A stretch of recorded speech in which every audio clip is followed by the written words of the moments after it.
Hello, just a short video from me from my Tesla Model 3. Um, just to, well, I'm a bit biased, to extol the virtues of electric cars. Not just Teslas. I'm sitting in a Tesla Model 3, but not just Tesla, all electric cars.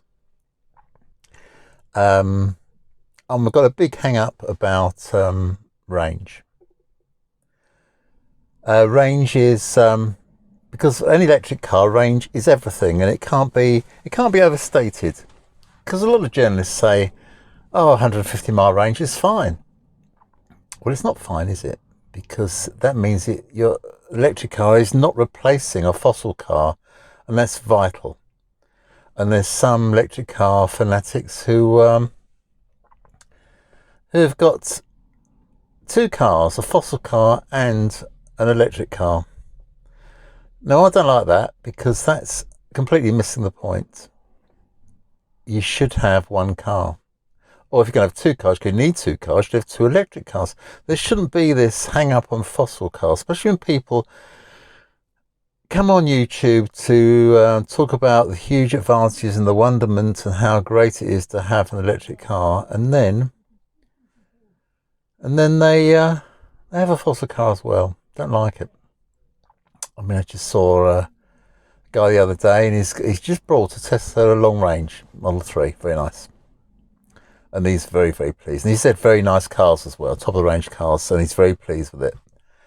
And he says he's leasing it, as I am.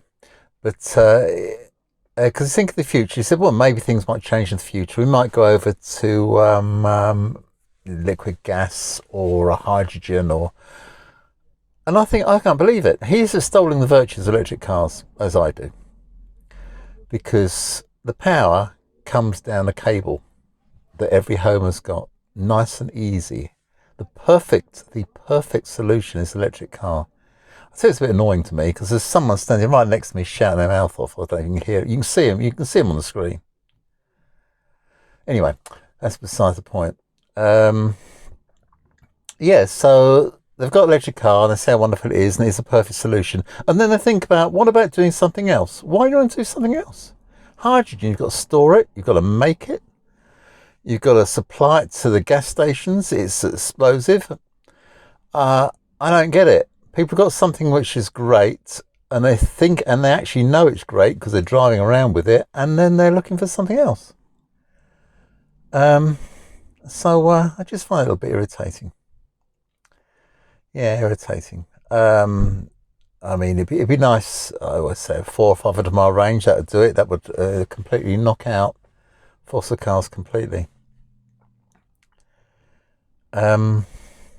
Yeah. The reason I'm saying that is as I say, journalists again say, "Oh, you don't need this long range." Well, you know what? The bigger battery, an electric car with a bigger battery, the battery lasts longer because it's not recycled so often. It isn't affected by heat and cold so much. It makes the car more economical to drive because you don't have to charge outside your home. Because charging at home is great. Charging on the road, not so great. Also, for the environment, because charging at home, you use you sensibly, like I've done. You go on Octopus Go and you pay 5p per kilowatt the 4 hours between 12:30 at night and 4:30 in the morning, and you get 5p per kilowatt charging, which is really, really cheap. And it saves the grid. I mean, some journalists say about the electricity. If everyone had an electric car, they'd be killing the grid and all sorts. Well, no, because electric cars, with any sense, would charge them at home and would charge them off peak when people aren't actually using electricity in their homes. So it'll balance out the grid. So it's not a bad thing. It's not going to be a disaster. And that's another reason why I believe that cars have got to have bigger batteries and longer range, because all these things are encapsulated. It's all well, it doesn't actually matter about bigger batteries. If they can get the range without the bigger battery, even better. But range is everything. It saves all the problems, saves all the hassles, saves all the inconvenience, saves having such a massive infrastructure. It is the way to go. Certain cars I slag off, like the Honda E and the electric Mini with its tiny battery, with the Honda E is comical, about 100-mile range, the Mini about 120-mile range. No. I mean, there's one guy, he's over the moon. He had he's on there, YouTube. He talks about the Hyundai Kona he had. Wonderful car, 250-mile range, even up to 300-mile range, because he drive pretty carefully. And he traded in for the Mini, and now he's saying range doesn't matter. Because now he's got a Mini with rubbish range, he's saying range doesn't matter. But also he's got a fossil Mini. So, hasn't really stuck to his principles, has he? Because he brought an electric Mini and he brought a fossil Mini. So what can you say? So he's saying range doesn't matter, and then he gets a fossil Mini. Yeah, there's a lot of hypocrisy about, really. I mean, I've got this electric car. It's only on lease. It's going in November, and I can't afford another one. And my wife's got a electric. That's what started us off on electric cars. She's got an electric Kia Soul, older one, small battery. So nice. You can't go back. You've got to buy. So I had to have another electric car because, and I've got this one. But at least I've had a Tesla, even though I can't afford to get another Tesla. I'll either have to lease something cheap or buy one. Buying one, in the long run, if you live long enough, is the cheapest way to go, because they really last a long time, you know. I mean, they've got Leafs going around with 100,000 miles on the same battery, and what they are, 8, 9 years old, and they had no battery management. They were destroying their battery, but their car was still good. So it shows you how robust batteries are. I mean, Tesla cars like this, it really looks after its battery. It's got the technology to look after its battery. As I say, the Nissan Leaf, chuck the battery in and see how it goes. There's no thermal management, it's called. Batteries like being warm. They don't like being hot. They don't like being cold. And the Nissan Leaf relies on, well, just nature to keep it cool. When you're driving down the motorway at 70, 80 miles an hour,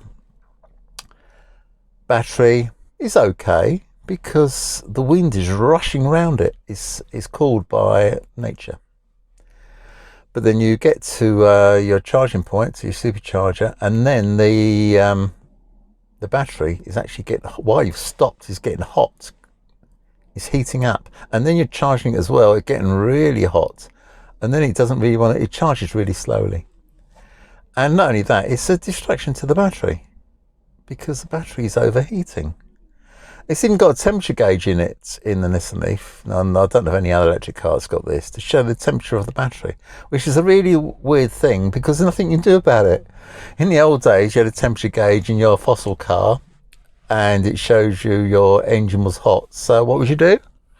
Well, you'd stop, turn it off, or check the water level or something.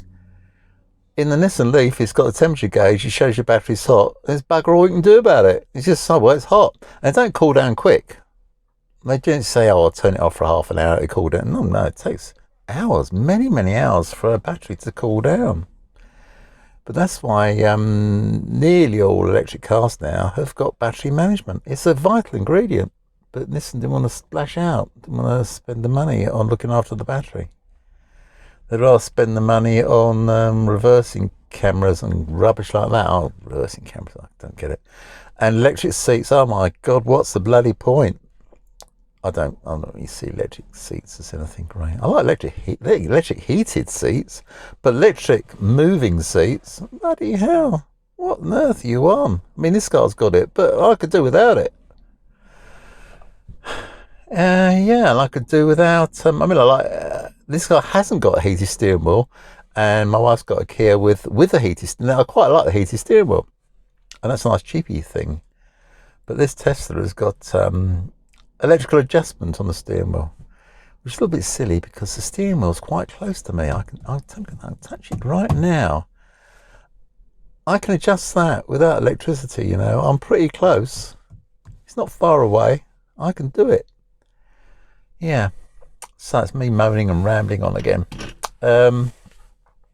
So I think I'll call it a day now. But as I say, electric cars are great. There's no need to look elsewhere.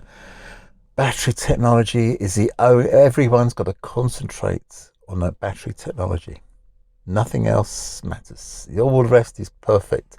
Get that battery long range. Get that capacity up. Keep that thermal management. And all will be well. All will be well. We won't need that big infrastructure if you get that range. Just get that range.